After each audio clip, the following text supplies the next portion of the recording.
Bueno, muy buenos días, bienvenidos a este comentario para el lunes de la semana 15 del tiempo ordinario. Seguimos este recorrido por el libro del profeta Isaías. El sábado pues leíamos la vocación profética de Isaías.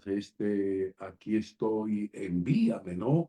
Es el profeta, escritor más importante del Antiguo Testamento. Bueno, todos son importantes, pero este tiene una relevancia especial por esos tres momentos de ese trito Isaías de que hablábamos. Hoy ya vemos a este profeta actuando con valentía y tocando un aspecto muy, pero muy, muy importante en lo que se refiere a esa unidad entre el culto y la vida. En torno a esto, pues va a girar un poco la reflexión que se propone el día de hoy. Isaías presenta un Dios que se queja de su pueblo, un Dios que aparece en un tono decepcionado de ese pueblo que parece tenerlo con mucha frecuencia en los labios, pero muy alejado de él en la práctica. De alguna manera, él no quiere el culto o la liturgia tal y como se está realizando en el templo. De hecho, algunas de las expresiones que nos presenta me parece que son muy, muy, muy dicientes. Harto de los sacrificios y de los holocaustos, de dones vacíos. Fíjense qué expresiones tan fuertes, de dones vacíos, de incienso execrable, fuertes palabras. O sea, las fiestas que celebran, expresa el profeta, Dios no las aguanta, las detesta, se han convertido en una carga que no soporta más. Y dice, preferiría que ni viniesen al templo. ¿Por qué entran a visitarme? O sea, es una queja, es un lamento profundamente decepcionado de Dios, de un pueblo que ha dado la espalda a Él y que constantemente lo está nombrando, está ofreciendo sacrificios, ofrendas y holocaustos, pero su vida va por otro lado. Esa lucha de la vida por ajustarnos un poco al querer de Dios, pues cuesta. Y cuesta porque tenemos ese tesoro, el don de la vida y su espíritu en una vasija de barro que somos todos, en la que todos participamos de esa fragilidad y sabemos que debemos constantemente estar alimentados, ¿no? A primera vista, parece una crítica feroz a la liturgia, ¿no? Interesante. Pero lo que Dios rechaza no es la liturgia, porque la liturgia es ese puente en el que expresamos a través de los símbolos que ella contiene toda la experiencia de vida y toda esa amistad y toda esa relación con el Señor. Pero lo que Dios rechaza es la liturgia vacía, o sea, un culto hecho de palabras y mucho incienso, pero con las manos llenas de sangre, con hartas injusticias, o sea, una liturgia que no va acompañada de una justicia con el prójimo, de un reconocimiento, de un respeto, de una ayuda sincera al huérfano, a la viuda, que eran de los grandes que estaban allí. Por eso el remedio es claro. Fíjense qué interesante, el remedio es claro. Purifíquense y aparten de mi vista sus malas acciones, cesen de obrar el mal, busquen la justicia, defiendan al oprimido, sean abogados del huérfano, sean defensores de la viuda, ¿no? Una vez más, Dios se pone de parte de los débiles, de parte de los menos favorecidos, de parte de aquellos que siempre están en la dinámica de los perdedores, de los que siempre están subyugados y timados, ¿no? Es una lección que sigue teniendo y en este mundo mucha, pero mucha actualidad. No podemos, está claro, engañar a Dios con oraciones y ritos si seguidamente nuestro trato con los demás es un trato egoísta, es un trato injusto. O sea, la liturgia no puede ser encubridora de nuestros fallos o simplemente una tranquilizadora de nuestras perezas y de nuestra conciencia. O sea, el Salmo prolonga la voz del profeta. Fíjense qué interesante. No te reprocho tus sacrificios, pero no aceptaré un becerro ni un cabrito. Tú que te echas a la espalda mis mandamientos, esto haces y me voy a callar. Dura la crítica, o sea, nos gustaría que todo consistiese, menos en lo que es la parte externa, en cantar bien, en ofrecer unos sacrificios, en ofrecer unas limonas, pero a eso que es bueno, a eso que es importante, que ayuda, debe acompañarle la caridad, la misericordia, la justicia, ¿no? O sea, que seamos defensores acérrimos de los débiles, de aquellos que más necesitan, o sea, los que vamos a misa, a los que vamos a la Eucaristía. Y viene a continuación una pregunta fuerte. A los que vamos a la Eucaristía, se nos podría acusar de que luego somos los que peor tratamos a los demás en la casa o en el trabajo, que vamos a la misa, que comulgamos, que participamos del sacramento, pero salimos amargados, aburridos, con rencores, con odios, o sea, celebramos la Eucaristía, pero no pasó nada. Mi vida continúa siendo la misma. No se percibe ningún avance, ningún progreso, ninguna conversión, ¿no? O sea, nos tenemos que preguntar si los sacramentos que celebramos son vacíos, son meras palabras y gestos. Fíjense que esta liturgia de la palabra es muy fuerte. O sea, si lo que buscamos en nuestros ritos es una cierta garantía de salvación, solo por el cumplimiento de los ritos, yo creo que esto no tiene sentido. O sea, el Salmo nos dice, ¿dónde está la clave? Esto es bien importante. Dice, al que sigue el buen camino y ha de ver la salvación de Dios.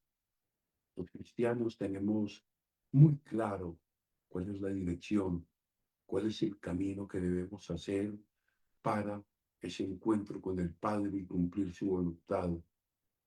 Jesús es el camino, su evangelio es la buena noticia, sus bienaventuranzas, la caridad, la paz y la misericordia son valores fundamentales para la vida cristiana. O sea, si no es así, van para nosotros las palabras duras de Dios ante los ritos. Cierro los ojos ante sus oraciones y no las escucharé. O sea, si no hay una coherencia en el querer hacer lo que Dios quiere, en hacerlo con sincero corazón, el solamente participar de unos ritos que pensamos nos van a garantizar una salvación. Recuerde lo que dice el Señor, no solo el que dice Señor, Señor, entrará en el reino de los cielos, sino aquel que escucha la palabra y la pone en práctica. Jesús está presente y de una manera especial en el pobre, en el necesitado, en el perseguido. Recordemos eso que le decía Pablo en el camino a Damasco. Pablo, Pablo, ¿por qué me persigues? Estaba persiguiendo un grupo religioso emergente. Estaba eligiendo un grupo de personas que, según él, estaban tergiversando la vida religiosa del pueblo. Pero Jesús le dice, cada que lo hicieron con ellos, lo hicieron conmigo. Así como lo recordaba en estos días, cada que le dieron a uno de estos pequeños, nos llama a los que estamos un poco más cerca dentro de ese camino del seguimiento a los sacerdotes, cada que le dieron un vaso de agua, cada que apoyaron, cada que hicieron más llevadero su camino, pues hombre, lo hicieron conmigo. O sea, cada que hacemos la caridad, no la hacemos desde un enfoque solo social, sino que en la necesidad del otro, sobre todo en la del pobre, ahí descubrimos la persona de Cristo. Aquí está el eje vertebral de la acción social cristiana, ¿no? Hoy terminamos, para entrar en el Evangelio, terminamos este capítulo 10, este discurso de la misión de San Mateo. Y lo hacemos con unas afirmaciones paradójicas de Jesús. Él ha venido no a traer paz, sino espadas y divisiones en la familia. O sea, hay que amarle a Él. Fíjense que es que esto es una radicalidad. Hay que amarlo a Él más que a los propios padres, que a los hijos. El que busque, que la palabra, conservar su vida con esos cálculos humanos, la perderá. Pero dice que el que cargue con su cruz en sus hombros ha de ser digno de él y le acompañará. La página termina con una alabanza a quienes reciban a los que Jesús ha enviado como misioneros y evangelizadores. El que los recibe a ustedes, me recibe a mí y no perderá su paga, se los aseguro, aunque sea un solo vaso de agua que hayan dado. Qué interesante esto.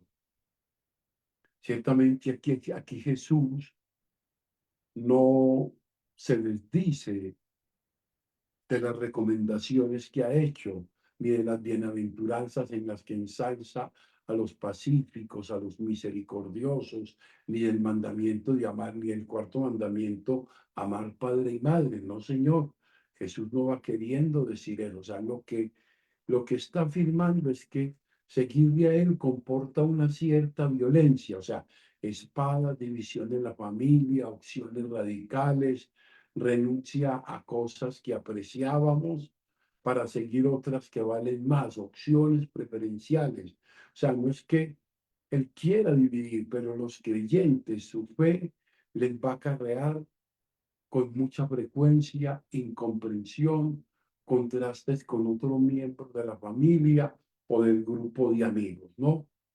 Hay muchas personas que en el caminar de la vida aceptan renuncias por amor, ¿no? Por intereses comerciantes o por temas deportivos, ¿no? O por una noble generosidad altruista en ayuda a los necesitados. O sea, los cristianos, además, lo hacen por la opción que han hecho de seguir el estilo evangélico de Jesús. Es muy importante. O sea, ya se había anunciado, recordemos un poco ese anuncio que se hacía, el anuncio que se hacía a Simeón, ¿no? Que su hijo sería bandera discutida y signo de contradicción. Y lo dijo también el mismo Jesús, el reino de Dios, lo dice Jesús, padece violencia y solo los violentos lo consiguen. La fe, y esto ya para ir redondeando, la fe si es coherente, de alguna manera pues nos inquieta, no nos deja en paz, o sea, nos pone ante opciones decisivas en nuestra vida. Hay un punto central aquí que está ligado a ese primer mandamiento de la ley de Dios, que es el que ordena a todos los demás, ¿no? Por encima de todo, debemos amar a Dios por encima de todas las cosas, del papá, de la mamá, de los hermanos, de los amigos, de todo lo que queramos, amar a Dios sobre todas las cosas, ¿no? Es este mandamiento del amor radica principalmente en que no tengamos otro Dios, sino la primacía de ese Dios revelado en Jesucristo y que está por encima de todo y de todos, pero que solo desde Él y alimentados de Él, podemos amar a los otros de una manera correcta. Dejémonos animar por esta recomendación que hace el Señor a quienes acojan a los enviados. Fíjense ustedes, hasta un vaso de agua dado en su nombre tendrá un premio. Cuando damos, cuando apoyamos a los más necesitados a través de las obras que la misma iglesia propone o que los padres, en fin, al final resultará que la cosa se decide por unos detalles muy entrañables. Un vaso de agua como signo de generosidad para con los que evangelizan el mundo. Yo creo que tenemos en realidad mucha tela que cortar, tenemos en realidad un camino que recorrer. Sabemos que no es fácil, sabemos que no siempre unimos ese culto con la vida, sabemos que no siempre damos ese vaso de agua o hacemos esa caridad con alegría, pero pidámosle pues al Señor que nos ayude a todos a saberla descubrir en el día a día de la vida. Gloria al Padre, gloria al Hijo y gloria al Espíritu Santo. Amén.